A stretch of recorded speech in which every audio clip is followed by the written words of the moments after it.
আশেপাশের পরিস্থিতি খুবই ভয়াবহ, কিন্তু জীবন বাঁচানোর তাগিদে আমাকে এখান থেকে নামতেই হবে। চারিদিকে অনেক অনেক প্রতিকূল পরিস্থিতি, কিন্তু আমাকে এখান থেকে বাঁচার জন্য লাফ দিতেই হবে।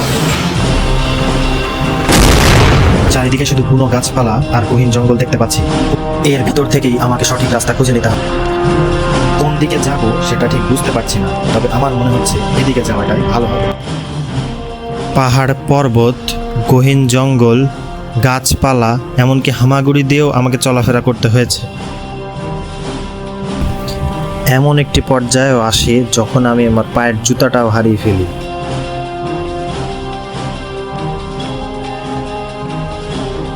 দূরে একটা সাপ দেখতে পাচ্ছি, ভাবছি এটাকে খেয়ে ফেলবো নাকি যেতে দিব।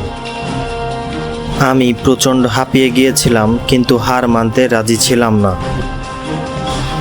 অনেক কষ্ট হচ্ছে, হাঁটতে চলতেও অনেক ক্লান্ত বোধ হচ্ছে, কিন্তু পিছনে একটা জনবসতি রয়েছে। অনেকেই বলা বলি করছে যে এটা নাকি ভূতের বাসা এবং খুবই ভয়াবহ, কিন্তু আমাদের হাতে আর কোনো উপায় নেই, এজন্য আমাদের পিছনে গিয়ে দেখতেই হবে।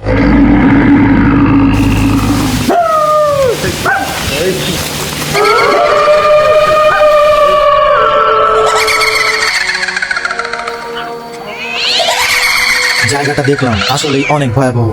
আমার একার পক্ষে ওই জায়গায় যাওয়ার সাহস হচ্ছে না, সুতরাং আমার মনে হয় আমার টিমমেটদের কল করা উচিত। টিমমেটরা চলে এসো।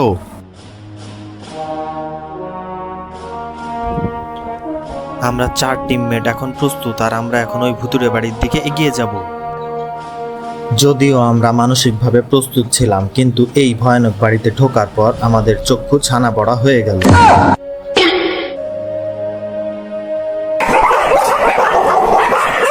জীবনে অনেক প্রতিকূল পরিস্থিতি পার করেছি, কিন্তু এমন ভয়াবহ জায়গা একটাও দেখিনি। বেঁচে থাকলে আবার দেখা হবে গাইস, এখন পালাও।